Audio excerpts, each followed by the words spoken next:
কোরআনে কারীমের প্রতি মানুষের, তৎকালীন যুগের মানুষের এই মহব্বত ছিল, এই ভালোবাসা ছিল, এই আকর্ষণ ছিল। কোরআনের প্রতি আকর্ষণ হারায় জাতির কপাল পড়েছে, গানের প্রতি আকর্ষণ বেড়েছে, কোরআনের প্রতি আকর্ষণ নষ্ট হয়েছে।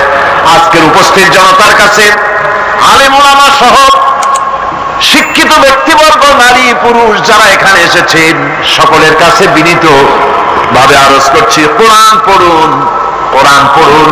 কোরআনের মতো নিয়ামত আর নাই। বেশি করে তেলাওয়াত করুন। ফজরের পরে পাইকারিবারে ঘুমাবেন না। ফজরের নামাজের পর তেলাওয়াত করার অভ্যাস করুন। কোরআন শরীফকে তেলাওয়াত করুন ফজরের নামাজের পর। তাহাজ্জুদের অভ্যাস করুন, তাহাজ্জুদের নামাজ পড়ে কোরআন শরীফ তেলাওয়াত করেন।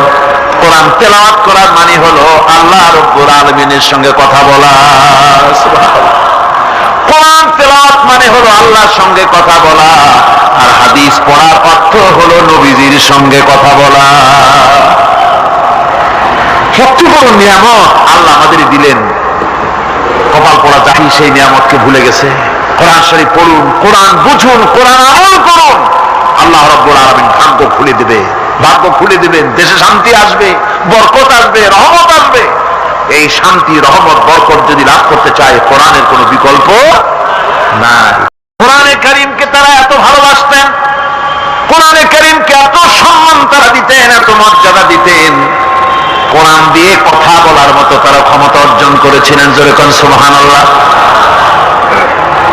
হযরত আব্দুল্লাহ বিন মুবারক রাহমাতুল্লাহ আলাইহি জবরদস্ত মুহাদ্দিস, তার আমলের অনেক বড় আলেম, হজ করতে এসেছেন। হজের কাজ সমাপন করে যখন তিনি রওনা করেছেন, দেখেন কোন মানুষজন নাই। কাবার চত্বরে একটা মহিলা চাদর মুড়ি দিয়ে শুয়ে আছেন। উনি মনে করলেন বুঝিবা লোকটা মরা, মরা কি জিন্দা বোঝার জন্য কাছে গিয়ে সালাম দিলেন, আসসালামু আলাইকুম।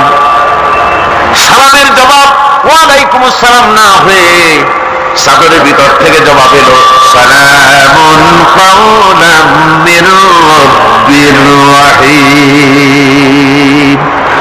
পরম করুণাময় পরওয়ারদিগারের পক্ষ থেকে তোমার প্রতি শান্তি কথিত হোক। মুহাদ্দিস সাহেব প্রশ্ন করলেন, মা, হজ করতে এসে লোকেরা তো সব চলে গেছে, আপনি এখানে একাকী পড়ে আছেন কেন? তিনি জবাবে কোরআনে কারীম থেকে বললেন, মাইয়ুদলিলিল্লাহু ফামা লাহু মিন হাদ। আল্লাহ পাক যাকে পথভ্রষ্ট করেন তারে কেউ পথ দেখাইতে পারে না। অর্থাৎ আমি তো হজ করতে আসছিলাম, পথ হারাই ফেলছি। সাথী সঙ্গীরা কে কোথায় চলে গেছে আমি খুঁজে পাই না, এই জন্য মুসিবতে পড়ছে। একাকী পড়ে আছি, এখন আমার উপায়টা কি? মুহাদ্দিস সাহেব বলছেন, না, একাকিনী এই অবস্থায় কত সময় পড়ে আছেন? তিনি জবাবে কোরআনে কারীমের একটি আয়াত তেলাওয়াত করে জবাব দিলেন, সালাসা লায়ালিন সাবিয়া। 3 রাত পূর্ণ হয়ে গেছে। আরে 3টা রাত আপনার পূর্ণ হয়ে গেল, এখানে আপনার পানাহারের বন্দোবস্ত কি? খাইছেন কি? বুড়ি জবাবে কোরআনে কারীমের আয়াত পেশ করে মুহাদ্দিসের জবাব দিয়ে দিলেন, আল্লাযী হুয়া ইউতঈমুনি ওয়া ইয়াসকিন। ওই মহান আল্লাহ রাব্বুল আলামিন, তিনি আমার পানাহারের বন্দোবস্ত করেছেন। মুহাদ্দিস সাহেব বলছেন, মা, আমার কাছে কিছু খাবার আছে, আপনি দয়া করে এই খাবারটুকুন গ্রহণ করুন। বুড়ি তখন কোরআনে কারীমের একটি আয়াত পাঠ করে এই প্রস্তাবকে ডিনাই করলেন। বুড়ি বললেন, সুম্মা আতিম্মুস সিয়ামা ইলাল লাইল। তোমাদের রোজাকে সন্ধ্যা পর্যন্ত পূর্ণ করো। এর দ্বারা বুড়ি প্রমাণ করলেন, আমি তো রোজা রাখছি, কাজে সন্ধ্যা আসার আগে তো কিছু খাইতে পারবো না। মুহাদ্দিস সাহেব বলছেন, বুড়িমা, এটা যখন রমজান মুবারকের মাস নয়, আপনি বোধহয় নফল রোজায় রেখেছেন। সফরের হালতে ফরজ রোজাও তো ছেড়ে দেওয়া যায়। আপনি কি খাইছেন না খাইছেন, আপনি আমার এই খাবারগুলি খান, রোজা ভাঙলে অসুবিধা হবে না। নফল রোজা ভাঙলে অসুবিধা কি? বুড়ি জবাবে বলছেন وَأَن تَصُومُوا خَيْرٌ لَكُمْ إِن كُنتُمْ تَعْلَمُونَ। যদি তুমি নফল রোজা রাখো তা তো তোমার জন্যই কল্যাণকর, সুতরাং আমি নফল রোজা রাখছি, যে আমার জন্য কল্যাণকর, তোমার কথা মতো আমি খাবো নাকি? মুহাদ্দিস সাহেব বলছেন বুড়িমা প্রত্যেক কথার জবাব কোরআন দিয়া দেন কেন, কারণটা কি? বুড়ি জবাবে বলছেন, কোরআনের আয়াত পাঠ করে জবাব দিচ্ছেন, মা ইয়ালফিযু মিন কাওলিন ইল্লা লাদাইহি রাকীবুন আতীদ। মানুষ এমন কোনো কথা বলে না যে কথা ফেরেশতারা রেকর্ড করে না রাখে, সব কথা রেকর্ড হয়ে যায়। সুতরাং আমি চিন্তা ভাবনা করে বাছাই করে নিলাম কোরআন দিয়ে কথা বলবো, এই কথাগুলি রেকর্ড হবে, প্রাপ্ত হবেই না, প্রত্যেক অক্ষরে অক্ষরে 10-10 করে নাকি আমলনামায় লেখা হয়ে যাবে। মুহাদ্দিস সাহেব মনে মনে একটু চিন্তা করলেন, এই বেটি হলো বুড়ি, একটা মেয়ে লোক, আর আমি মুহাদ্দিস মানুষ, সে কোরআন শরীফ দিয়ে কথা কয়ে বাহাদুরি দেখায়, আমি তারে মাতৃ জবান দিয়ে কথা বলাবই, এই চিন্তা তিনি করলেন। তিনি তো বড় আলেম ছিলেন, অত্যন্ত বড় আলেম। তার সম্পর্কে তার সাথীরা কবিতা রচনা করেছিলেন। তিনি যখন তার এলাকা ছেড়ে গিয়েছিলেন, তার সাথীরা বলেছেন, ইজা সারা আব্দুল্লাহ মিম্মার উলাইলাতান, ইজা সারা আব্দুল্লাহ মিম্মার উলাইলাতান সারা আনহা নূরুহা ওয়া জামালুহা। আব্দুল্লাহ যখন আমাদের এলাকা ছেড়ে গেল, তখন এলাকার সৌন্দর্য গেল, নূর গেল, আলো গেল, সব হারায় ফেললাম, যেহেতু তিনি সাহিবি ইলম ছিলেন। তারা বলল, ইযা যুকিরাল আখিয়ারু ফি বালদাতিন ফাহুম আনজুমুন ওয়া আনতা হিলালুহা। আমরা যখন আমাদের বন্ধুদের মধ্যে আলোচনা করি, তখন আমাদের বন্ধুরা আর যত বড় বড় আলেম আছে, তারা যদি তারকা হয়, তাহলে আব্দুল্লাহ তুমি তো সেই তারকা রাজির মধ্যে চাঁদের মতো। এরকম বড় আলেম ছিলেন হযরত আব্দুল্লাহ বিন মুবারক। তিনি চিন্তা করলেন, এই বুড়ি দেখি তারে দিয়া তার মাতৃ জবানে কথা পাওয়া যায় নাকি। তিনি জিজ্ঞেস করলেন, আচ্ছা বুড়িমা বাড়ি কই? ওনার চিন্তা, বাড়ি ওই কোরআন শরীফের মধ্যে তো খাগড়াছড়ি ফটিকছড়ি নাই, গ্রামের নাম তো নাই, ধরা যায় নাকি। তিনি যখন বাড়ির প্রশ্ন করলেন, বুড়ি তখন কোরআনে কারীমের আয়াত তেলাওয়াত করে বাড়ির জবাব দিয়ে দিলেন, সুবহানাল্লাযী আসরা বিআবদিহি লাইলাম মিনাল মাসজিদিল হারাম ইলাল মাসজিদিল আকসা। পবিত্র মহান সত্তা, দোষ ত্রুটি অক্ষমতা দুর্বলতা থেকে মুক্ত সেই মহান সত্তা, যিনি তার বান্দাকে ইসরা করিয়েছেন মসজিদে হারাম থেকে মসজিদে আকসা পর্যন্ত। এর দ্বারা তিনি প্রমাণ করতে চাইলেন, মসজিদে হারামে আসছি হজ করতে, আর মসজিদে আকসার কাছে আমার বাড়ি। মুহাদ্দিস সাহেব না পেরে তিনি তখন চিন্তা করলেন, এমন বিদুষী মহিলা একা একে ফেলে যাওয়া কিছুতেই বুদ্ধিমানের কাম না। তিনি বললেন, মা আমার কাছে একটা উট আছে, আপনি যদি রাজি হন উটের পৃষ্ঠে সওয়ার করে আপনার গন্তব্যে পৌঁছায় দেই।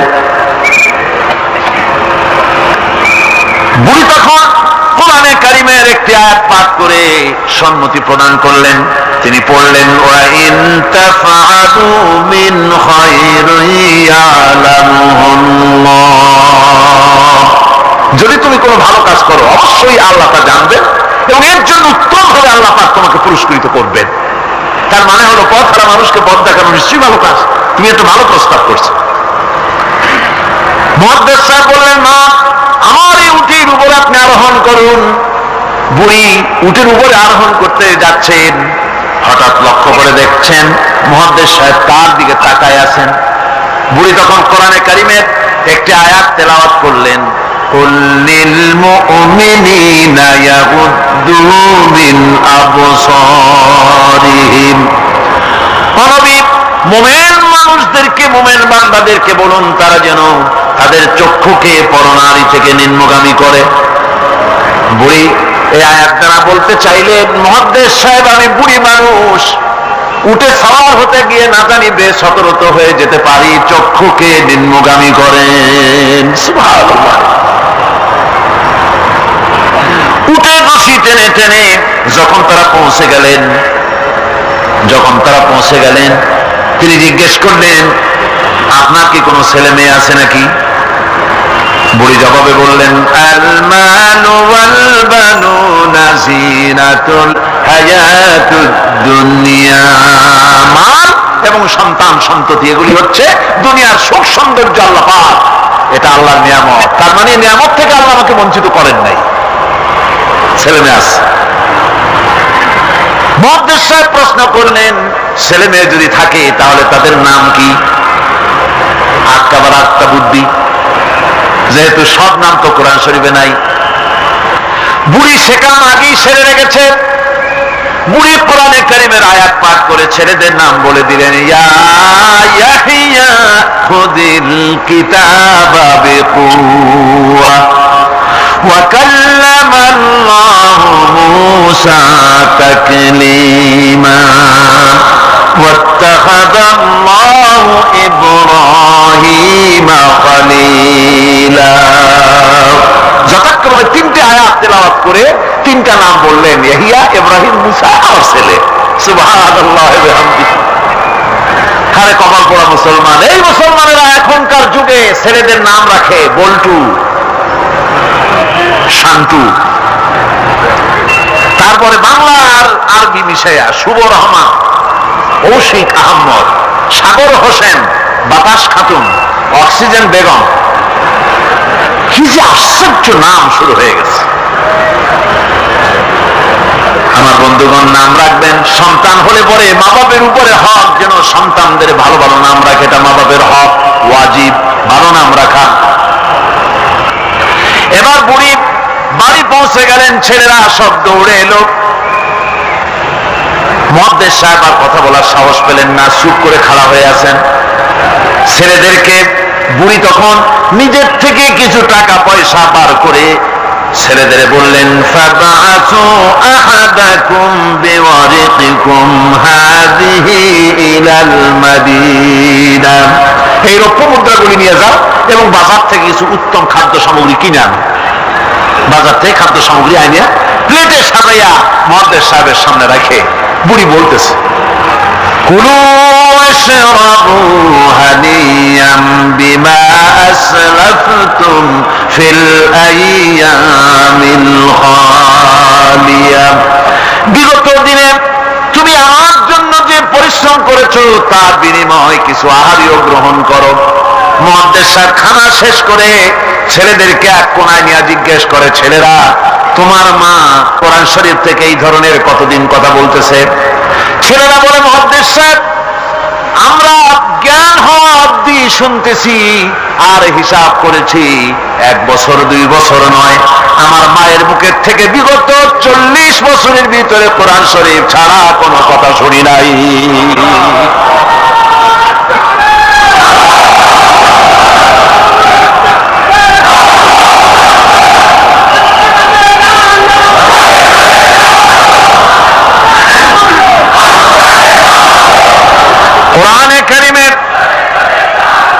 কোরআনে কারীমের প্রতি মানুষের, তৎকালীন যুগের মানুষের এই মহব্বত ছিল, এই ভালোবাসা ছিল, এই আকর্ষণ ছিল।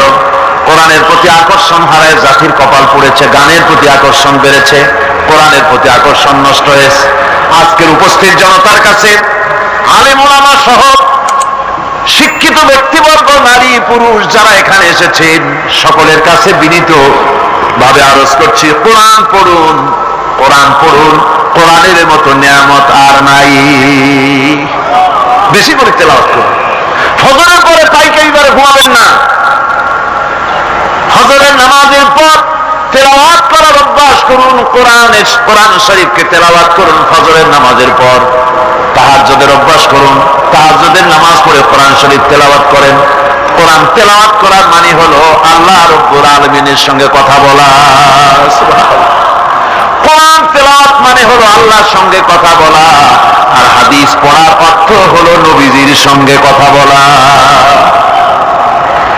সবচেয়ে বড় নিয়ামত আল্লাহ আমাদের দিলেন, কপাল পড়া জাতি সেই নিয়ামতকে ভুলে গেছে। কোরআন শরীফ পড়ুন, কোরআন বুঝুন, কোরআন আমল করুন, আল্লাহ রাব্বুল আলামিন ভাগ্য খুলে দেবে, ভাগ্য খুলে দিবেন। দেশে শান্তি আসবে, বরকত আসবে, রহমত আসবে। এই শান্তি, রহমত, বরকত যদি লাভ করতে চায়, কোরআনের কোনো বিকল্প নাই। সকলকে দাওয়াত দেই, সব মানুষ আজকে যত লোক এসেছেন সকলকে আল্লাহ পাক কোরআন সহিহ করে তেলাওয়াত করার তৌফিক আল্লাহ পাক আমাদেরকে দান করুন। কোরআন শরীফ সহিহ ভাবে বোঝার তৌফিক আমাদের দিন, কোরআন অনুযায়ী জীবন চালাবার তৌফিক আল্লাহ পাক আমাদের দান করুন। কোরআনে কারীমে আল্লাহ রাব্বুল আলামিন অনেক জায়গায় এই কথাগুলি বলেছেন। এমনি এমনি ছেড়ে দেওয়া হবে না। আমি অতীতের লোকদেরকেও পরীক্ষা করেছি, তোমাদেরকেও পরীক্ষা করব। পরীক্ষা না দিয়ে কেউ তোমরা বেহেশতে যেতে পারবে না। এই জমিনে তোমাদের আগুনের পরীক্ষা দিতে হবে। পয়গম্বরেরা কষ্ট করেছেন, সাহাবায়ে কিরাম কষ্ট করেছেন। আল্লাহ রাব্বুল আলামিন তিনি বলছেন, আম হাসিবতুম আন তাদখুলুল জান্নাতা ওয়া লাম্মা ইয়াতিকুম মাসালুল লাযীনা খালাউ মিন ক্বাবলিকুম মাসাতহুমুল বা'সাউ ওয়াদ-দাররাউ ওয়া যুলজিলু حتى يقول الرسول والذين معه متى نصر الله ألا إن نصر الله قريب। আল্লাহ রাব্বুল আলামিন বলেন, তোমরা কি মনে করেছো যে তোমরা বেহেশতে প্রবেশ করবে, অথচ তোমাদের পূর্বে যারা এই পৃথিবীতে এসেছিল তাদেরকে আমি যেমন পরীক্ষা করেছি ওরকম পরীক্ষা এখনো তোমাদের উপরে আসে নাই, ওরকম বিপদও আসে নাই, মুসিবতও আসে নাই। এমন বিপদ এসেছিল নবীদের উপরে, সাহাবায়ে কিরামদের উপরে, যে বিপদে মানুষ জর্জরিত হয়ে গিয়ে নবী এবং তার সাথী সঙ্গীরা একথা তারা মুখ থেকে বেরিয়ে গেছে, মাতা নাসরুল্লাহ, আয় আল্লাহ তোমার মদদ কখন আসবে, তোমার মদদ কখন আসবে। মার খেতে খেতে তো শেষ হয়ে গেলাম। এইভাবে যখন মার আসে চতুর্দিক থেকে, আর মুমিনেরা ময়দানে পা জমায়ে টিকে থাকে দিন প্রতিষ্ঠার জন্য, আল্লাহ তখন খুশি হয়ে এক সময় ঘোষণা করে দিবেন, আলা ইন্না নাসরাল্লাহি করিব, আর দেরি নাই, আমার মদদ, আমার সাহায্য তোমাদের জন্য অবধারিত। সুবহানাল্লাহ। হযরত বেলালকে উটের পায়ের সঙ্গে রশি দিয়া বেঁধে উটকে তাড়ায় দিয়েছে। উট দৌড়াতেছে, বেলাল দড়ির মাথায় বাঁধা। বেলালের শরীরটা পাথরের সঙ্গে আঘাত লেগে লেগে পিঠের চামড়া ছেড়ে যায়, মাথার চামড়া ছেড়ে যায়। উট আর দৌড়াতে পারে না।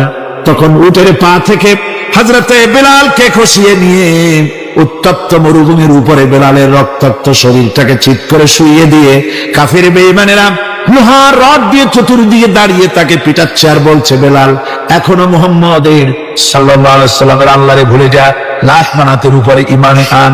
এমন কঠিন সময়ের ভিতরে হযরত বেলাল একটা আঙ্গুল উঁচু করে বলছেন, আহাদ আহাদ আহাদ, লা ইলাহা ইল্লাল্লাহ, লা ইলাহা ইল্লাল্লাহ, লা ইলাহা ইল্লাল্লাহ। একটু জোরে বলেন, লা ইলাহা ইল্লাল্লাহ।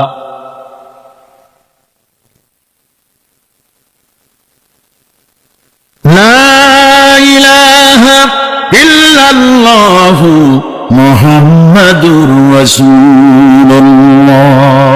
আমার ভাইরা, ওরা হযরতে খাব্বাবকে বেঁধেছে, খুঁটির সাথে বেঁধে চতুর্দিক থেকে তীর নিক্ষেপ করছে, তরবারি মারতেছে, শরীরের গোশত টুকরা টুকরা হয়ে পড়তেছে।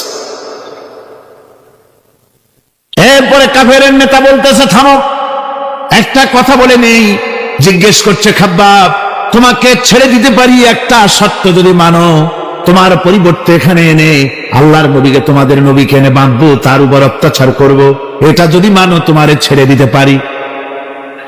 এতক্ষণ ধরে যিনি তীর তরবারির আঘাত নীরবে সহ্য করতেছিলেন, এখন মানুষের এই কথার আঘাত তিনি সহ্য করতে পারলেন না। হযরতে খাব্বাব ডাক দিয়া বলেন, ও কাফির বেঈমানেরা শোনো, তোমাদের হাত দিয়া আল্লাহর নবীকে এখানে এনে তোমাদের হাত দিয়ে তীর তরবারি তো দূরের কথা, তোমাদের নাপাক হাত দিয়া আল্লাহ নবীর গায়ে যদি একটা ফুলও নিক্ষেপ করো, আমার শরীরের ভিতরে এক ফোঁটা রক্ত থাকতে আমি তা বরদাস্ত করবো না। চতুর্দিক থেকে মার আরম্ভ হয়ে গেল, গায়ের গোশত পড়ে যায়। হযরতে খাব্বাব মনে করলেন এখন তো আর জীবন বাঁচবে না, বুঝি মরে যাব। তিনি তখন বললেন, রব্বুল আলামিন, আমার তো সময় হয়ে এসেছে বোধহয়, আমার এখন জীবনের শেষ মুহূর্তে আমার মন চায় যদি 2টা সেজদা তোমার দিতে পারতাম, 2 রাকাত নামাজ যদি পড়তে পারতাম, জীবনটা আমার খুশি হয়ে যেত। কিন্তু আমি বান্ধা, কেমন করে আমি সেজদা দেব? সেজদা দেওয়ার কোন উপায় আমার নাই। তবে কাবা শরীফের দিকে আমার মুখ ঘুরানো আছে, আমি আমার মাথাটা একটুখানি নিচু করে নিলাম। আমার এই মাথা নিচু করাকে আমার জীবনের শেষ সেজদা হিসেবে ধরে নিও। কাফির বেঈমানেরা হযরতে খাব্বাবের মাথা ধরি অন্যদিকে ঘুরিয়ে দিল। হযরতে খাব্বাব পড়লেন, ফাইনামা তুআল্লু ফাসাম্মা ওয়াজহুল্লাহ, যেদিকেই মুখ ঘুরাও সেদিকেই আল্লাহ, আল্লাহ ছাড়া কোনো দিক নাই। আমার ভাইরা, এই জিহাদে এত বড় ফজিলত আল্লাহ রাব্বুল আলামিন দেখেছেন।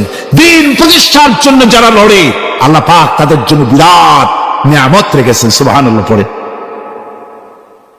লা তামাসসুহান নার ওয়া আইনুন বাকাত মিন খাশিয়াতিল্লাহ ওয়া আইনুন বাতাত তাহরিসু ফি সাবিলিল্লাহ, রাওয়াহু তিরমিজি। হযরত ইবনে আব্বাস রাদিয়াল্লাহু তাআলা তিনি বলছেন, আমি রাসূলুল্লাহকে বলতে শুনেছি, আল্লাহর নবী বলেছেন, 2টি চোখকে জাহান্নামের আগুন 2টা চোখকে স্পর্শ করবে না। একটা চোখ হচ্ছে গভীর রাত্রে যারা আল্লাহর ভয় পেয়ে জাহান্নামের ভয়তে যারা কান্দে, জাহান্নামের আগুন ওই চক্ষুকে স্পর্শ করবে না। আর যারা দ্বীন প্রতিষ্ঠার জন্য, আল্লাহর দ্বীন কায়েমের জন্য ময়দানে যারা লড়াই করে, রাতের বেলায় পাহারা দেয়, ওই পাহারারত চোখের মধ্যে জাহান্নামের আগুন ওই চোখে স্পর্শ করবে না। আমার ভাইরা, হযরত উসমান রাদিয়াল্লাহু তাআলা আনহু বলছেন, মান রাবাতা লাইলাতুন ফি সাবিলিল্লাহ কানাত কাআলফি লাইলাতিন সিয়ামুহা ওয়া কিয়ামুহা। 1000 রাত ধরে রোজা রাখলে, 1000 রাত ধরে ইবাদত করলে, আর 1000 দিন ধরে রোজা রাখলে যে সওয়াব হবে, একটা ঘন্টা, একটা রাত যদি কেউ পাহারা দেয় আল্লাহর দ্বীনকে প্রতিষ্ঠার জন্য, আল্লাহর দ্বীনের কোন ইসলামী রাষ্ট্রের প্রহরায় যদি কেউ যদি ভাগে, একটা রাতে পাহারা দিয়ে যে সওয়াব হবে, 1000 বছর ধরে নামাজ রোজা করে ওই সওয়াব পাওয়া যাবে না। সুবহানাল্লাহ। অর্থাৎ 1000 বছর ধরে নামাজ রোজা করার মতোই সওয়াব পাহারা দেওয়া আল্লাহর দ্বীনের, ইসলামের রাষ্ট্রকে। বন্ধুগণ, রাসূল পাক সাল্লাল্লাহু আলাইহি ওয়াসাল্লাম তিনি বলেছেন, কিয়ামতের দিন জাহান্নামের আগুন আর জিহাদের ময়দানের ধুলি, এই দুটি একসঙ্গে কোন মানুষের পেটের মধ্যে প্রবেশ করবে না। রাসূল পাক সাল্লাল্লাহু আলাইহি ওয়াসাল্লামের একটি হাদিস যা মিশকাত শরীফের মধ্যে বর্ণিত আছে। মিশকাত শরীফের সম্ভবত 336 পৃষ্ঠায় এই হাদিসটি বর্ণনা করা হয়েছে যে হযরত ইবনে আইস রাদিয়াল্লাহু তাআলা আনহু হচ্ছেন এই হাদিসের রাবী। তিনি বলছেন, একবার হুজুর সাল্লাল্লাহু আলাইহি ওয়াসাল্লাম এক ব্যক্তির জানাজায় গিয়ে উপস্থিত হলেন। হযরত ওমর রাদিয়াল্লাহু তাআলা আনহু তখন হুজুরকে বললেন, হে রাসূল, আপনি এই লোকটার জানাজা পড়বেন?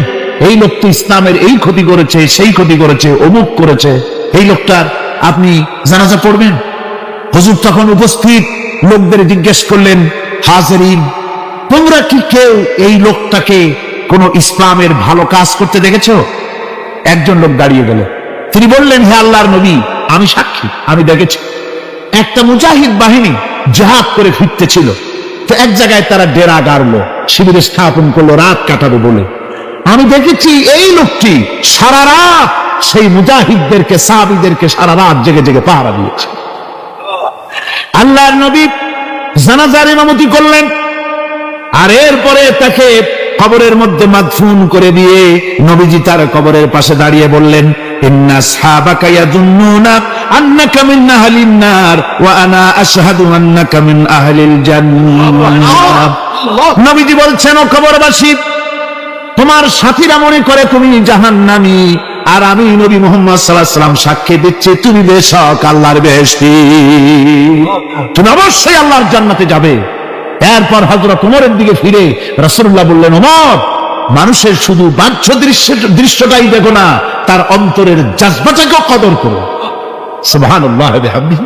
এই জিহাদের ময়দানে যারা কাজ করে, জান দেয়, মাল দেয়, আল্লাহ পাক তাদের উপরে রহম করেন। এই জিহাদ হচ্ছে এক অগ্নি পরীক্ষা। এই জিহাদটা কি? অগ্নি পরীক্ষা। এমনি এমনি বেহেশতে যাওয়া যাবে না ভাই। আল্লাহ রাব্বুল আলামিন কোরআনে কারীমের মধ্যে বলেছেন, আহাসিবান নাসু আইয়ুতরাকু আইয়াকুলু আমান্না ওয়া হুম লা ইফতানুন। লোকেরা কি ভেবেছে নাকি যে ঈমান এনেছি এই কথাটা বললেই আমি বেহেশত দিয়ে দিব, মুমিন বলে সাজিদাই করব?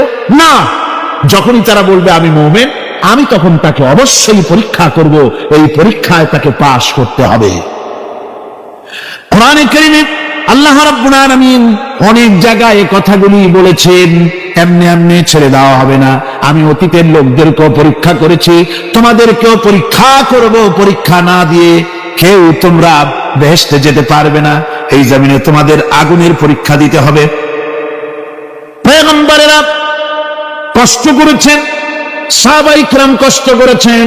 আল্লাহ রাব্বুল আলামিন তিনি বলছেন, আম হাসিবতুম আন তাদখুলুল জান্নাতা ওয়া লাম্মা ইয়াতিকুম মাসালুল লাযীনা খালাউ মিন ক্বাবলিকুম মাসাতহুমুল বা'সাউ ওয়াদ-দাররাউ ওয়া যুলজিলু حتى يقول الرسول والذين معه متى نصر الله ألا إن نصر الله قريب।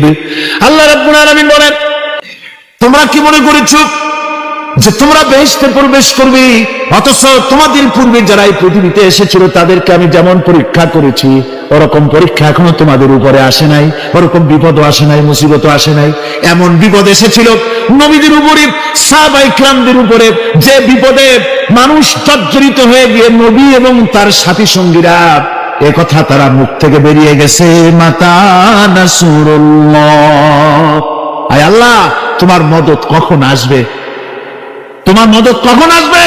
মার খেতে খেতে তো শেষ হয়ে গেলাম। এইভাবে যখন মার আসে চতুর্দিক থেকে, আর মুমিনেরা ময়দানে পা জমায়ে টিকে থাকে দিন প্রতিষ্ঠার জন্য, আল্লাহ তখন খুশি হয়ে এক সময় ঘোষণা করে দিবেন, আলা ইন্না নাসরাল্লাহি করিব, আর দেরি নাই, আমার মদদ, আমার সাহায্য তোমাদের জন্য অবধারিত। সুবহানাল্লাহ। আমার ভাইরা, বিষয়টা সহজ নয়। শুধু দুইটা সেজদা দিয়া, শুধু তাহাজ্জুদের কিছু নামাজ পড়িয়া আল্লাহর জান্নাতে যাওয়া এত সহজ নয়। রাস্তা খুব কঠিন, রাস্তা খুব। ये शहादत गाहे उल्फत में कदम रखना, ये शहादत गाहे उल्फत में कदम रखना, लोग समझते हैं आसान है मुसलमान होना। এটা হলো শাহাদাতের উত্তপ্ত ময়দানে পা রাখা। লোকেরা মনে করে ইসলাম গ্রহণ করা, মুসলমান হওয়া বুঝি বড় সহজ ব্যাপার। এত সহজ না। আমরা হানফি মাসলাকের লোক, ইমাম আবু হানিফার মাসলাক অনুযায়ী চলি। আমরা মনে করি বেহেশতে এমনি যাব, কিন্তু আমাদের ইমাম সাহেব কি করছেন ওই ইতিহাস আমাদের জানা নেই। খাজা বাবার মহব্বতে অস্থির। রজব মাস আসলে পরে বড় বড় ডেক্সি চড়ায়, সেই ডেক্সির উপরে লাল শালু বিছায়, তারপরে টাকা পয়সা রোজগার বহুত করে। আসলে তো খাজা না, আসলে হচ্ছে ইয়া খাজা কুস্তু আজা, পেট তো ভরে যা। পেট ভরার জন্য পয়সা করে ইনকাম করা। খাজার লা ইলাহা ইল্লাল্লাহ, এই চিশতিয়া তরিকার জিকির গ্রহণ করা হয়েছে, কিন্তু চিশতিয়া তরিকা যে আরেকটা আছে, তারাগার পর্বতে পৃথিবীর সঙ্গে লড়াই করা, সেইটার কাছে নেই আমরা। সেটা ইমাম আবু হানিফা শুধু মস্তাই বলেন নাই, দিন প্রতিষ্ঠার জন্য রক্ত দিয়েছ, ঠিক কিনা? 8 বছর, 8 বছর পর্যন্ত কারারুদ্ধ ছিলেন। তাকে জিজ্ঞেস করা হয়েছে, ইমাম সাহেব জেলের মধ্যে তো আছেন, কষ্ট হয়? ইমাম সাহেব বলেছেন না, কষ্ট হয় না, তবে মাঝে মাঝে একটু কষ্ট হয় মনে। 2-4 মাস পর পর আমার বুড়ি মাকে এনে হাজির করা হয় জেলখানার মধ্যে, আর আমার মায়ের সামনে আমাকে পেটানো হয়, যেন মা আমাকে বলে যে এদের সাথে একমত হয়ে যা, সেই জন্য পেটানো হয়। তা আমার মা আমার মায়ের দেখে, আর মায়ের চোখ থেকে পানি পড়তে থাকে, তখন আমার মনে বড় কষ্ট লাগে। তবে আলহামদুলিল্লাহ মা আমার এমন, আমার মা দেখেন আর হজম করেন, আর আমাকে বলেন খবরদার এক চুলো সিদ্ধান্ত থেকে নড়বা নাই।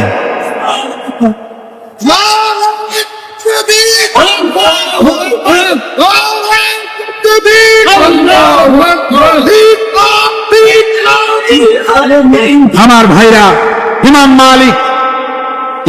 মালিক 28 দিন পর্যন্ত তাকে বাতিলরা বেঁধে দিয়ে গেছে, হাত পিঠ মোড়া দিয়ে 28 দিন বাঁধা।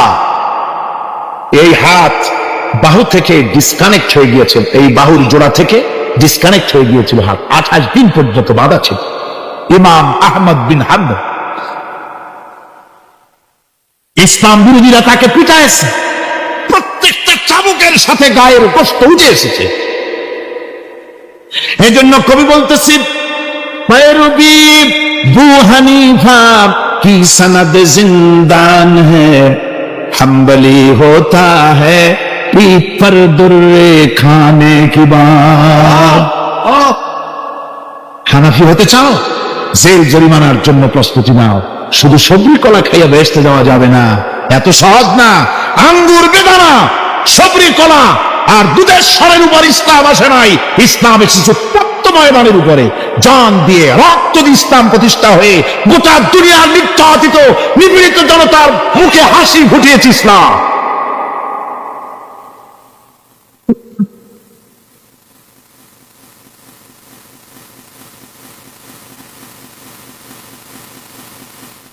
আমার ভাইরা, এই জাহাজ যখন শুরু হয়ে যাবে, মুসলমানেরা যখন আল্লাহর দয় বিধান কায়েমের জন্য যখন লড়াইয়ের ময়দানে যখন ঝাঁপায়া পড়বে, সে ময়দানে যদি তাদের অস্ত্র কম থাকে, জনসংখ্যা কম থাকে, আল্লাহ রাব্বুল আলামিন ওয়াদা করেছেন, ওয়া কানা হাক্কান আলাইনা নাসরুল মুমিনিন। আল্লাহ রাব্বুল আলামিন বলেন, মুমিনরা যখন বিপদে পড়ে যায়, তখন মুমিনদের সাহায্য করা আমি আল্লাহর জন্য ওয়াজিব হয়ে যায়। আমি আল্লাহর জন্য ওয়াজিব। আমার মুমিন ময়দানে মার খাবে আমার দিনের জন্য, আর আমি তাকায় তাকে দেখবো না, তা হবে না। প্রাথমিক পর্যায়ে দেখবো যে তোমরা আসলেই দিন প্রতিষ্ঠার জন্য লড়ো কিনা। তোমাদের বিবি বাল বাচ্চা তোমাদের সামনে শেষ হবে, ঘর বাড়ি চলে যাবে, চাকরি যাবে, সব যাবে, তারপরেও আমার দিন প্রতিষ্ঠার জন্য ময়দানে টিকে থাকো কিনা। যদি তা থাকো, তাহলে আমার মদদ অবশ্যম্ভব। আর কাফিরদের বিরুদ্ধে বিজয়ের জন্য রব্বুল আলামিন বলেছেন, ওয়া কাফাল্লাহুল মুমিনিনাল কিতালা ওয়া কানাল্লাহু কাবিয়্যান আযীযা। কাফিরদের বিরুদ্ধে লড়াইয়ের ময়দানে মুসলমানদেরকে সাহায্য করার জন্য আল্লাহই যথেষ্ট। কে যথেষ্ট? আল্লাহ যথেষ্ট। রব্বুল আলামিন বলেছেন, ওয়ালা তাহিনু ওয়ালা তাহজানু ওয়া আনতুমুল আলাউনা ইন কুনতুম মুমিনিন। কোনো ভয় নাই, কোনো চিন্তা নাই, যদি তোমরা মুমিন হও, আমি আল্লাহ রাব্বুল আলামিন তোমাদেরকে বিজয়ী করব। ওয়াদা কার? আল্লাহর ওয়াদা কখনো মিথ্যা হয়? আল্লাহ কি মিথ্যা কথা বলেন? নাউযুবিল্লাহ। ومن أصدق من الله قيلا। আমি আল্লাহর চাইতে সত্যবাদী আর কে হতে পারে? আল্লাহ পাক বলছেন, আমি সাহায্য করব তোমাদেরকে, যদি প্রয়োজন হয় তাহলে আমি ফেরেশতা দিয়ে সাহায্য করব। সুবহানাল্লাহ। আল্লাহ রাব্বুল আলামিন সূরা আল-আনফালের ভিতরে ঘোষণা করেছেন, দুনিয়ার মানুষকে তিনি শোনায় দিচ্ছেন নবীজির সঙ্গে সাহায্যের ব্যাপারে যে কথাবার্তাগুলি হয়েছিল। إذ তাস্তাগীসুনা রাব্বাকুম ফাস্তাজাবা লাকুম আন্নী মুমিদ্দুকুম বিআলফিন মিনাল মালাইকাতি মুরদিফিন। স্মরণ করো সেই সময়ের কথা যখন তোমরা আমার কাছে কাকুতি বিনীত করে সাহায্য কামনা করতেছিলে যে আমাদেরকে 1000 ফেরেশতা দিয়ে সাহায্য করা হোক। আল্লাহ পাক বলেন আমি ফেরেশতা দিয়ে তোমাদেরকে ময়দানে সাহায্য করেছি, জিহাদের ময়দানে। সুবহানাল্লাহ বিহামদিহি। আল্লাহ রাব্বুল আলামিন বলেন তোমরা যখন সাহায্য প্রার্থনা করেছিলে আমি সাহায্য তোমাদের দিয়েছি। স্মরণ করো সেই সময়ের কথা যখন তোমাদের নবী তোমাদেরকে বলেছিল ইয তাকুনু লিল মুমিনিনা আলাই ইয়াকফিয়াকুম আইয়ুমিদ্দাকুম রাব্বুকুম বিসালাসাতিন আলাফিন মিনাল মালাইকাতি মুনজিলিন। আল্লাহ রাব্বুল আলামিন বলেন আমি এইভাবে করে যখন তোমাদের নবী তোমাদেরকে বলেছিল যে তোমাদের জন্য এটা কি যথেষ্ট নয় যে আল্লাহ পাক তোমাদের জন্য 3000 দিয়ে ফেরেশতা নাজিল করবেন, হ্যাঁ আমি তখন 3000 ফেরেশতা নয় বরং 5000 ফেরেশতা দিয়ে তোমাদেরকে সাহায্য করার ওয়াদা করেছি। 3000 নয় 5000 চিহ্নযুক্ত ফেরেশতা নাজিল করে দিয়ে তোমাদের সাহায্য করব বলে আমি ওয়াদা করেছি। আজও সেই মদদ আল্লাহর পক্ষ থেকে আমাদের জন্য ওই মদদ আজও আসতে পারে। কবি বলছেন সে যায় বদরে পয়দা কুন ফিরিস্তে তেরি নুসরত কো উতর सकते गर्दू से कतर अंदर कतर अभी। বদরের মুসলমানদের মতো যদি ঈমান তোমাদের আসে তাহলে আজও আকাশ থেকে কাতারে কাতারে ফেরেশতা আমি আল্লাহ অবতীর্ণ করে দিতে পারি। সুবহানাল্লাহ ওয়া বিহামদিহি। আমার ভাইরা হযরতে সাদ বিন আবি ওয়াক্কাস রাদিয়াল্লাহু তাআলা আনহু তিনি কাদিসিয়ার যুদ্ধের পর যখন পারস্য দখলের জন্য চললেন, পারস নগর অবরোধ করলেন, সামনে পড়ল নদী, এই নদী পাড়ি দিবেন, সাথে তার হাজার হাজার সৈন্য, এই সৈন্য নিয়ে নদী পাড়ি দিবেন। জিজ্ঞেস করলেন সাহাবীদের তোমরা কি চাও? ইসলামের আন্দোলন, ইসলামের জিহাদ, আল্লাহর দ্বীন এখানেই শেষ হয়ে যাক এটা চাও, না ইসলামের এই কলেমার আওয়াজ নদীর ওপারেও নিয়ে যেতে হবে অথচ আমাদের কাছে কোনো পারাপারের কোনো নৌকা নাই, কি করতে চাও? সাহাবীরা বললেন আমরা আপনার অর্ডার ফলো করব, আমরা এই নদীর ওপারে গিয়ে কালেমার পতাকাকে উড্ডীন করতে চাই, কালেমার সুশীতল ছায়া তলে গোটা দুনিয়াকে আনতে চাই।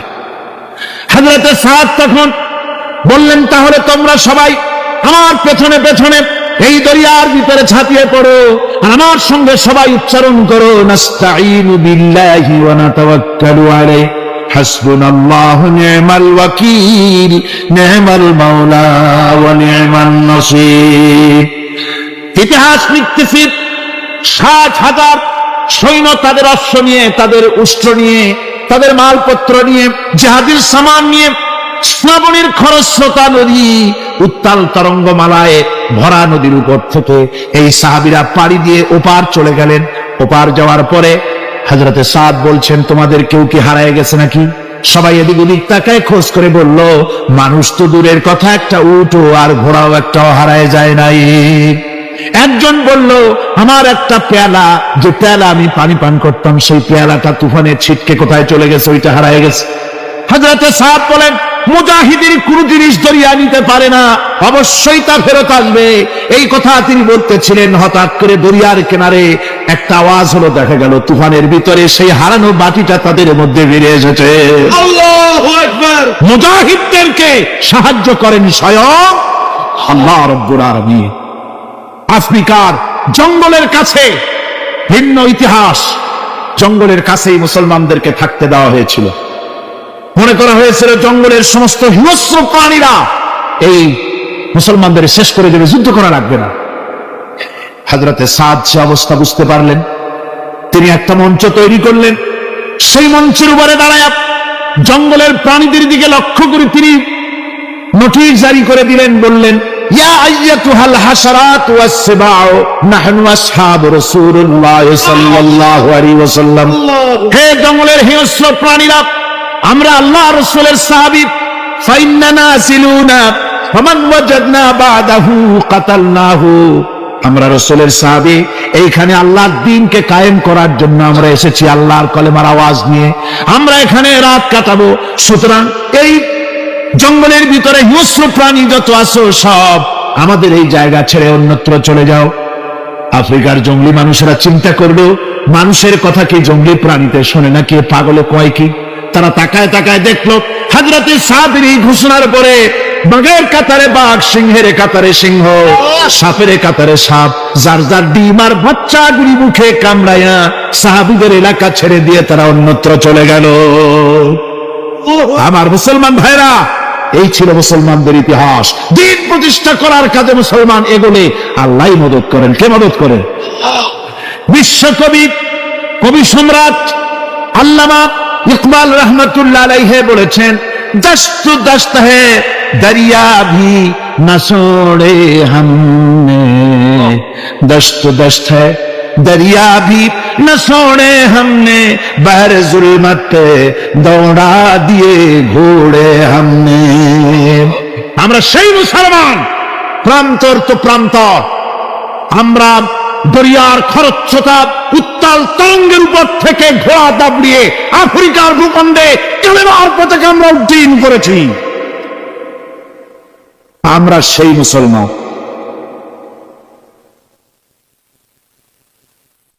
একটুখানি জিকির করেন, লা ইলাহা ইল্লাল্লাহ, লা ইলাহা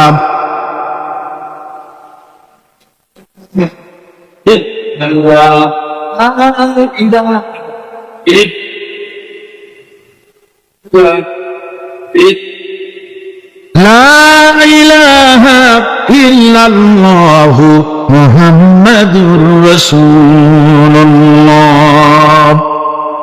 সমুদ্রের ঢেউকে, দাজলা নদীর ঢেউকে আল্লামা ইকবাল স্মরণ করায় দিচ্ছেন। ও দরিয়ার ঢেউ, আয় মওজুদা জেলা तू भी पहचानती है हमको, अब तक है तेरा दरिया अफसाना हमारा। हे টাইগ্রিসের উত্তাল উত্তাল তরঙ্গমালা, নিশ্চয় তোমার ভুলে যাওয়ার কথা নয় যে তোমার উপর থেকেই আমরা দরিয়া পার হয়ে উপরে গিয়ে কালেমার পতাকা উড্ডীন করেছিলাম। আমরা সেই মুসলমান। আজ ইসলামী চেতনা হারায়া আমরা আজকে দুনিয়ার মধ্যে সবচেয়ে লাঞ্ছিত, পদদলিত, হেয় প্রতিপন্ন জাতিতে পরিণত হয়েছি। আমার ভাইরা, মহাকবি, বিশ্বকবি, কবি সম্রাট আল্লামা ইকবাল রহমতুল্লাহ আলাইহি সুন্দর করে বলেছেন, মুসলমানদেরকে লক্ষ্য করে বলেছেন, ঘোষণা করো, বাতিলদেরকে জানায়া দাও, আমরা মাথা নত করার জাতি নই। আমরা মাথা নত করার জাতি? ভারত আজ আমাদের দিকে চোখ রাঙায়, ভারত চোখ রাঙায় তাকায় আমাদের দিকে। দুনিয়ার অনেকেই আমাদের দিকে চোখ রাঙায়। বিশ্বকবি আল্লামা ইকবাল বলেছেন, বাতিল সে দবনে ওয়ালে আসমান হি হাম, बातिल से दबने वाले आसमान ही हम, सोबर कर चुका है तू इम्तिहान हमारा। বাতিলের সামনে মাথা নত করার জাতি আমরা নই। ওই আকাশ সাক্ষী, ওই জমিন সাক্ষী। আমরা মাথা দিয়েছি কিন্তু মাথা নত করি নাই, শির দিয়েছি আমামা দেইনি, সে জাতি আমরা। সুবহানাল্লাহ ওয়া বিহামদিহি। সেই জাতি আজ দুনিয়ার বুকে লাঞ্ছিত, পদদলিত হচ্ছে। কারণ কি? কারণ হচ্ছে একমাত্র এই যে আমরা আমাদের জীবনের উদ্দেশ্য ভুলে গিয়েছি। আমার ভাইয়েরা, আল্লাহর এই রাস্তায়, আল্লাহর এই দিন প্রতিষ্ঠার জন্য লড়াই হবে, জেহাদ হবে। জেহাদের কথাই বলতেছি। এই জেহাদ হলো পৃথিবীর নির্যাতিত, নিপীড়িত মানুষের মুক্তির জন্য জেহাদ। জেহাদ কি জন্যে? আমরা রাষ্ট্রপ্রধান হব, আমরা দেশ দখল করব, নেতৃত্ব দিব, এজন্য নয়। আমরা জেহাদ করব মানুষকে, মানুষের তৈরি করা মতবাদ, নির্যাতন থেকে, জুলুম থেকে, অত্যাচার থেকে মানুষকে বাঁচাবার জন্য, মানবতা, নিগৃহীত নির্যাতিত মানবতার মুখে মুক্তির হাসি ফুটাবার জন্য আমরা করব লড়াই। সেই লড়াইয়ে এগিয়ে আসতে হবে তরুণদেরকে। কাদেরকে? জোরে বলতে হবে, কাদেরকে? তরুণদের আসতে হবে। যুবকদের আসতে হবে। আমার আনন্দে বুক ভরে যায় যখন দেখি মাহফিলে, আজকে তো এই মাহফিল কোরআনে কারীমের কথা এই ভূখণ্ডে আল্লাহ বলার তৌফিক দিয়েছেন। 35টি বছর পার হয়ে গেছে, জীবনের 35টি বছর কোরআনে কারীমের সামান্য একটু খেদমত করার তৌফিক আল্লাহ পাক দান করেছে। যখন এই কাজ প্রথম শুরু করি তখন দেখেছি মাহফিলে যারা আছে তাদের 95% দাড়ি পাকা বুড়া মানুষ। কিন্তু দিন যত যেতে লাগলো 71 পার হয়ে গেল, 72, 73, 74 এলো, আস্তে আস্তে দেখা গেল চিত্র উল্টে গেল। আজ মসজিদে তরুণদের জন্য জায়গা পাওয়া যায় না, যারা মসজিদে যায় সব তরুণ। যারা আগে হজে যেত সব বুড়া মানুষ, পাপ করার আর কোনো বয়স নাই, তখন যাইতো হজ করতে। এখন আলহামদুলিল্লাহ তরুণেরা যায় হজ করতে বেশিরভাগ। আজকের মাহফিল দেখুন, দাঁড়ায় দেখতে বলি নেই, জায়গায় বসে আর ডাইনে বা একটু তাকায় দেখেন কারা বেশি, দাড়ি পাকা না যুবক? যুবক আর তরুণ দিয়ে আল্লাহর এই মুজাহিদ, আল্লাহর এই গোলামদের দিয়ে আল্লাহ মাহফিল ভরে দিয়েছেন। জোরে কোন সুবহানাল্লাহ, জোরে কোন আলহামদুলিল্লাহ। এই তরুণ যুবকরাই হচ্ছে ইসলামের সম্পদ। ইসলামের সম্পদ কে? তরুণ আর যুবকেরা। তোমাদের অবদান ইসলামে সব চাইতে বেশি। মনে রাখবেন যুবকেরা, শোনো, ইসলাম প্রতিষ্ঠিত হয়েছে তোমাদের রক্তের উপরে। কাদের রক্তের উপরে? যুবকদের রক্তের উপরে। যারা ইসলাম প্রথম কবুল করেছিলেন তারা কিন্তু বুড়ো ছিলেন না কেউ। প্রথম যে ব্যক্তি ইসলাম কবুল করলেন হযরতে সাইয়্যিদুনা আবু বকর সিদ্দিক রাদিয়াল্লাহু তাআলা আনহু, বয়স ছিল 37 বছর। 37 বছর বয়সে দাঁতটা পড়িয়া খুনখুনা বুড়া হয়ে গেছিল নাকি? হযরত ওমর ইসলাম যখন কবুল করেন তখন তিনি ছিলেন 26 বছরের টকবগে যুবক। যৌবনের রক্ত পা এবং মাথা পর্যন্ত শিরায় উপশিরায় ধাবমান এই যুবক হযরত ওমর 26 বছর বয়সের সময় ইসলাম কবুল করেন। হযরত আব্দুর রহমান বিন আউফ যখন ইসলাম কবুল করেন বয়স ছিল মাত্র 17 বছর। হযরত আলী যখন ইসলাম কবুল করেন তখন বয়স ছিল মাত্র 8.5 বছর। তোমাদের মতো তরুণেরা, যুবকেরাই সর্বপ্রথম কালেমার পতাকা ধারণ করে রাসূলকে সাহায্য করেছিল। সুবহানাল্লাহ।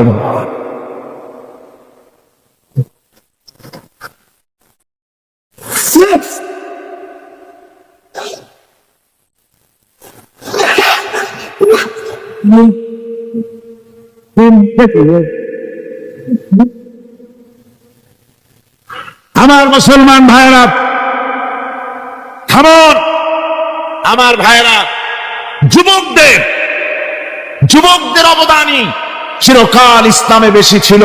তাই বলে যারা বৃদ্ধ মানুষ তাদের কিন্তু কোনো মন খারাপ করার কোনো কারণ নাই, ঠিক কিনা? যেহেতু আমরা যারা বয়সের প্রান্তে এসে গেছি আমরাও ওই যৌবন কালটা পেরিয়ে এসেছি, ঠিক কিনা? আরেকটি কথা, কিয়ামতের দিন কোন বুড়ো মানুষ বেহেশতে যাবে না, সব যুবকরা যাবে। বেহেশতে যাবে কারা? বুড়োরা বোধহয় ভয় পেয়ে গেছেন। রাসূল পাক সাল্লাল্লাহু আলাইহি ওয়াসাল্লাম বলেছেন, আমার কথা না, হুজুর বলেছেন কোন বুড়ো মানুষ বেহেশতে যাবে না, কোন কালো মানুষ বেহেশতে যাবে না। এখন রাসূল যদি বলেন তার কথাই তো আইন। হুজুর বলেন কালো মানুষ বেহেশতে যাবে না, একটা কালো মানুষ কান দিয়ে তো পড়েই গেছে। হুজুর বলেন কেঁদো না, তুমি যখন বেহেশতে যাবে চাঁদের মতো সুন্দর চেহারা নিয়ে বেহেশতে যাবে। বুড়ার কান্না দেখে হুজুর বলছেন কেঁদো না, তুমি যখন বেহেশতে যাবে আল্লাহ তোমার যুবক বানায় পাঠায় দিবে।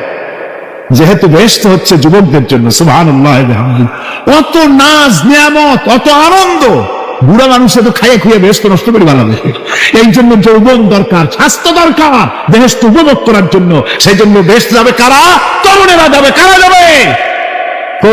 তরুণী দিয়ে আল্লাহ পাক বেহেশত ভরে ফেলবেন। সুবহানাল্লাহ। আমার তরুণেরা, যুবকেরা শোনো, রাসূলুল্লাহ তোমাদের কত সম্মান দিয়েছেন। কে সম্মান দিয়েছেন? রাসূলুল্লাহ। রাসূলুল্লাহ এক জায়গায় বক্তৃতা করছে, এমন সময় দেখা গেল একজন তরুণ সাহাবী, নাম তার জারীর রাদিয়াল্লাহু তাআলা আনহু। চাঁদের মতো চেহারা তার ছিল, খুব সুন্দর চেহারা ছিল তার। হযরত জারীর বসতে না পেরে জায়গা পায় না, দাঁড়ায় আছে। রাসূল নিজের গায়ের চাদরটা খুলে জারীরের দিকে নিক্ষেপ করলেন, বললেন, জারীর দাঁড়িয়ে আছো, আমার চাদর উপরে বসো। সুবহানাল্লাহ। হযরত জারির রাসূলুল্লাহর চাদর নিয়ে চুমা খাইতে লাগলেন আর বললেন, আকরামাকাল্লাহ কামা আকরামতানি ইয়া রাসূলুল্লাহ।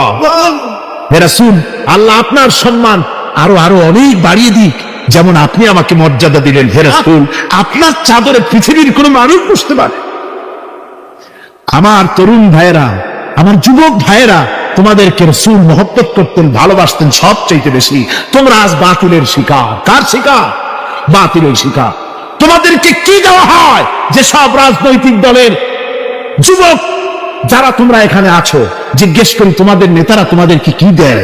দেয় অস্ত্র, দেয় টাকা, দেয় নারী ভোগ করার জন্য পয়সা, তোমাদের চরিত্র ধ্বংস করার জন্য সব রকমের হাতিয়ার তুলে দেয়। তোমাদের হাতে শোভা পায় কলম, হাতে শোভা পায় খাতা, হাতে শোভা পায় বই। বই খাতা কলমের পরিবর্তে তোমাদের নেতারা তোমাদের হাতে তুলে দেয় স্ট্যান্ডার, তুলে দেয় হেরোইন, তুলে দেয় টাকা। এরা তোমাদের নেতা নয়, এরা তোমাদের জীবনের দুশ্মন। জবাবরা কি?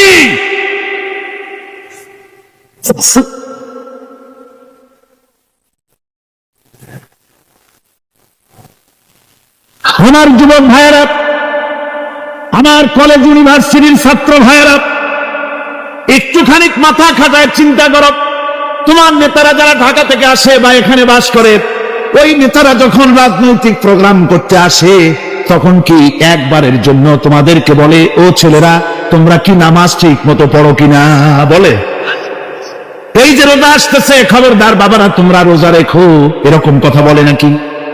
তোমার উস্তাদদের সম্মান করো, এ কথা বলে নাকি? বরং টাকা দেয়, পয়সা দেয়, যে শিক্ষক তোমার মতের উল্টা করবে, ঠ্যাঙ্গাইয়া জনমের মতো টাইট করে দিবা। ঠিক কিনা? তোমার নেতারা কি কোনোদিন বলে নাকি, ও আমার সংগঠনের ছেলেরা মা বাপের খেদমত করবে, মা বাপের সম্মান করবে, খবরদার মা বাপের সঙ্গে বেয়াদবি করবে না, সন্ত্রাস করবে না, অস্ত্রবাজি করবে না, মানুষকে কষ্ট দিবে না, এমন কোনো কথা বলে না? আমার যুবকেরা শোনো, ওরা টাকা দিয়ে, অস্ত্র দিয়ে, পয়সা দিয়ে, মদ দিয়ে, ওরা নিজেদের ক্ষমতা টিকায় রাখার জন্য তোমাদেরকে লাঠির মতো ব্যবহার করে। সুতরাং আজকের তরুণদেরকে বুঝতে হবে, তরুণেরা ভালো করে বোঝো, তোমরা রাসূলের সৈনিক।